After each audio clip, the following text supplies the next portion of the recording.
Faraday laws of electrolysis. Faraday के electrolysis के दो लॉज हैं। सबसे पहले हम लोग पढ़ेंगे फैराडे का फर्स्ट लॉ, इसके बाद स्टार्ट करेंगे फैराडे का सेकंड लॉ। ये फैराडे, न्यूटन कुछ ऐसे साइंटिस्ट रहे हैं जिनका कभी पेट नहीं भरा।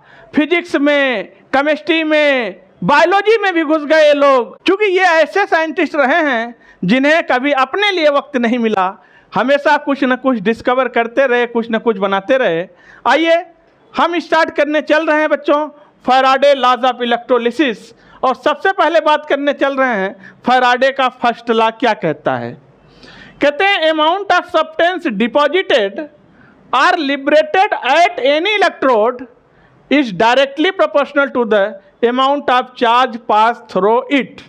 यानी कहने का मतलब है फैराडे साहब अपने फर्स्ट लॉ में ये कह रहे हैं कि कितनी इलेक्ट्रिसिटी आप पास करेंगे उसके डायरेक्टली प्रोपोर्शनल में ही इलेक्ट्रोड के ऊपर सब्सटेंस आके डिपॉजिट होगा।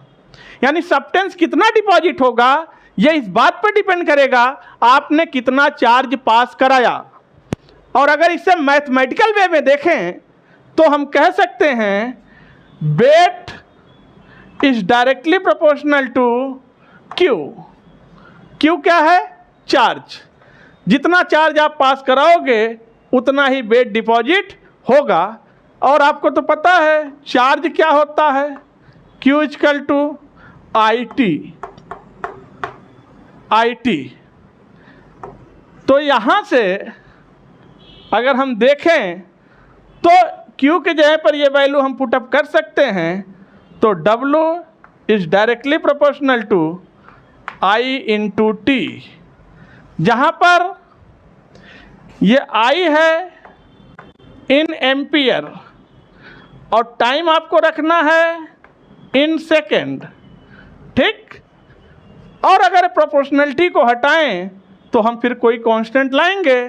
तो W is equal to Z into I into T। ये है फैराडे का पहला नियम, ध्यान दीजिएगा। W वेट कितना डिपॉजिट होगा equal to Z into I into T। यहाँ पर Z क्या है? Electrochemical equivalent. अब आपको तो पता है टाइम सेकेंड में रखना है, करंट एम्पियर में रखना है। और अगर यहाँ से हम बात करें तो आपसे हम ये कह सकते हैं, तो यहाँ से हम आप बच्चों बोलें अगर Q 1 कूलम और करंट I 1 एम्पियर फ्लो कराई जाए, चार्ज 1 कूलम दिया जाए और कितने समय के लिए? 1 सेकेंड के लिए, तो ये बराबर हो जाएगा। तो W बराबर हो जाएगा Z के। लीजिए सबकी वैल्यू 1 हो गई। I 1 एम्पियर, टाइम 1 सेकेंड, तो W इक्वल टू Z आ गया। तो बच्चों बोलते हैं total electric charge present on 1 mole electron. 1 मोल पर कितना इलेक्ट्रिक चार्ज होगा इलेक्ट्रॉन के ऊपर, उसी को 1 फैराडे बोलते हैं। यानी total charge on 1 mole electron, इसी को क्या बोलते हैं? फैराडे। तो अगर हम यहाँ से वैल्यू पुट कर दें तो 1 मोल की वैल्यू कितनी होती है? तो अगर हमें फैराडे निकालना हो तो N इंटू E कर दिया। N क्या है? नंबर ऑफ मोल 6.02 इंटू 10 की पावर 23, और 1 इलेक्ट्रॉन पर चार्ज होता है -1.6 इंटू 10 की पावर -19, तो 1.6 इंटू 10 की पावर -19 कूलम। और अगर इस वैल्यू को आप सॉल्व कर दीजिए तो ये लगभग आ जाएगा 96500, और इसी को बोलते हैं 1 फैराडे। लीजिए ये अप्रॉक्सीमेट वैल्यू है ताकि कैलकुलेशन में आसान रहे। तो अगर हमें 1 फैराडे की वैल्यू पता चल गई तो अब यहाँ से हम Z भी कैलकुलेट कर सकते हैं। यानी Z is equal to E equivalent weight upon 96500। तो यहाँ से Z भी निकल के आ जाएगा, ध्यान दीजिएगा। अब हमें एक फार्मूला पता था कि W is equal to Z into I into T। देखिएगा तो अब यहाँ पर आप Z को देखिए जरा, Z तो इसके जगह पर अगर हम Z को पुटअप करें तो W is equal to E into I into T upon 96500। तो यहाँ से हम फार्मूले को आसानी से पा गए कि weight upon equivalent weight is equal to I into T upon 96500 और ये बराबर होता है आई टी क्या होता है क्यू और 96500 क्या होता है एफ फैराडे। तो हमारे पास मेन फार्मूला निकल के आ गया जिससे किसी भी न्यूमेरिकल को हम सॉल्व कर लेंगे। Weight upon equivalent weight is equal to I into T upon 96500 is equal to Q by F, charge upon Faraday. अब फर्स्ट लॉ फैराडे के लिए इंपॉर्टेंट टिप्स आपको दे रहे हैं, इसे ध्यान रखिएगा जिससे क्वेश्चन को चुटकियों में निकालेंगे। इंपॉर्टेंट टिप्स कहते हैं 1 फैराडे बराबर होता है 1 मोल इलेक्ट्रॉन के, और ये बराबर होता है 6.02 इंटू 10⁻23 के, और ये बराबर होता है 96500 के, और ये बराबर होता है 1 ग्राम इक्विवेलेंट के। लीजिए इन सब का मतलब 1 फैराडे ही है। 1 मोल इलेक्ट्रॉन पर जो चार्ज है वही 1 फैराडे है, जो 6.02 इंटू 10⁻23 है वो 1 फैराडे के बराबर है, 96500 1 फैराडे के बराबर है, 1 ग्राम इक्विवेलेंट का मतलब भी 1 फैराडे ही होता है। अब फैराडे से हम तुरंत फटाफट क्वेश्चन को सॉल्व करेंगे। यानी अगर आपसे कहा जाए Na प्लस है, Cu प्लस 2 है कॉपर, एल्युमिनियम प्लस 3 है, इलेक्ट्रोड पे पाने के लिए इनको 1 मोल, इलेक्ट्रोड पर हमें ये 1 मोल मिले, इसके लिए हमें 1 फैराडे इलेक्ट्रिसिटी इनको प्रोवाइड करनी पड़ेगी। जब 1 फैराडे इनको इलेक्ट्रिसिटी देंगे तब हमें 1 मोल सोडियम मिलेगा इलेक्ट्रोड पर। लेकिन अगर 1 मोल कॉपर चाहिए तो आपको 2 फैराडे इलेक्ट्रिसिटी इनको देनी पड़ेगी। अगर 1 मोल एल्युमिनियम चाहिए तो इनको 3 फैराडे इलेक्ट्रिसिटी देनी पड़ेगी। तो जब आप 1 फैराडे इलेक्ट्रिसिटी इनको देंगे तब आपको मिलेगा 1 मोल सोडियम, यानी कितना मिलेगा 23 ग्राम सोडियम, यानी कितना मिलेगा 1 ग्राम इक्विवेलेंट।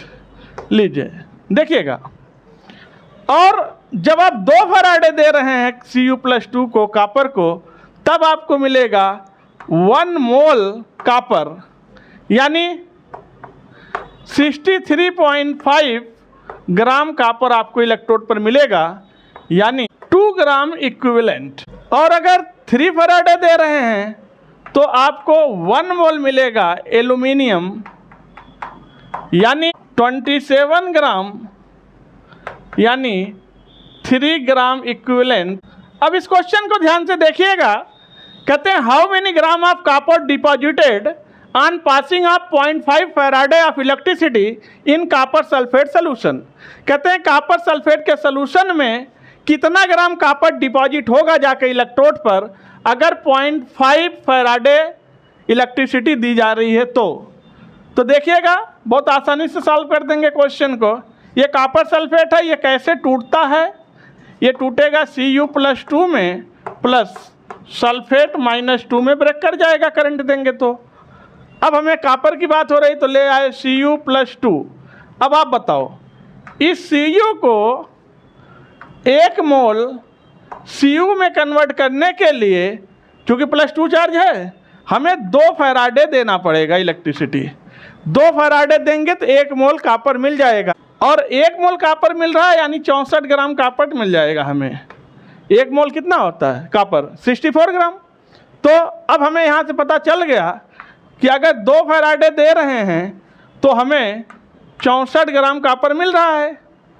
तो अगर 1 फैराडे दे दें तो 64/2 मल्टीप्लाइड बाई 0.5, तो 0.5 से कितना मिलेगा, तो तो ये हो गया 32, तो ये आ गया 16 ग्राम, 16 ग्राम कॉपर मिलेगा आपको, देख लीजिए। अब बच्चों बात करने चल रहे हैं सेकेंड लॉ ऑफ फैराडे। ये फैराडे का दूसरा नियम है। क्या कह रहा है दूसरा नियम? If same quantity of electricity is pass through 2 और मोर इलेक्ट्रोलिटिक सेल जो कि कनेक्टेड है सीरीज में फॉर सेम टाइम, यानी क्वांटिटी ऑफ इलेक्ट्रिसिटी भी सेम है और टाइम भी सेम है, then gram equivalent of substance deposited at different electrode must be same. यानी टाइम को भी कांस्टेंट कर दिया जाए, करंट को भी कांस्टेंट कर दिया जाए, तो डिफरेंट इलेक्ट्रोड पर जो कि सीरीज में कनेक्ट हैं, एक इलेक्ट्रोलिटिक सेल, 2 सेल, 3 सेल, जितने भी आप चाहें कनेक्ट कर सकते हैं, तो डिफरेंट इलेक्ट्रोड पर जो क्वांटिटी, जो अमाउंट डिपॉजिट होगा वो क्या होगा? सेम होगा। सपोज करिए हमने कोई सेल ए लिया, कोई सेल बी लिया, कोई सेल सी ले सकते हैं, डी ले सकते हैं, और ये सीरीज में कनेक्ट कर दिया और इनके लिए टाइम क्या कर दिया? सेम कर दिया। करंट आई क्या कर दिया? सेम कर दिया। ठीक, तो डिफरेंट इलेक्ट्रोड पर जाके जो सब्सटेंस डिपॉजिट होगा वो सेम आएगा। यानी हम यहाँ से बोल सकते हैं from first law of Faraday से, जो कि अभी आपने देखा, फैराडे का पहला लॉ क्या था? W/E equal to I into T upon Faraday 96500। तो ध्यान दीजिएगा, T सेम, टाइम सेम, और ये 96500 ये भी सेम, यानी ये कांस्टेंट हो गया। टाइम को आपने कांस्टेंट कर दिया, करंट को कांस्टेंट कर दिया, और ये तो फैराडे कांस्टेंट है, ये इसका तो नाम ही फैराडे कांस्टेंट है। तो अगर ये सब चीज़ कांस्टेंट हो गई तो अब यहाँ से हम ये बात बोल सकते हैं कि W/E इज कांस्टेंट, कांस्टेंट। ठीक, तो यहाँ से हम ये भी बोल सकते हैं W is directly proportional to E।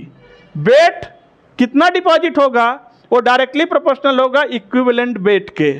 ठीक, तो यहाँ से हम ये बोल सकते हैं एक सेल के लिए WA/EA is equal to W2 यानी WB/EB। अगर और कोई सेल होता तो WC/EC इज इक्वल टू क्या? कांस्टेंट।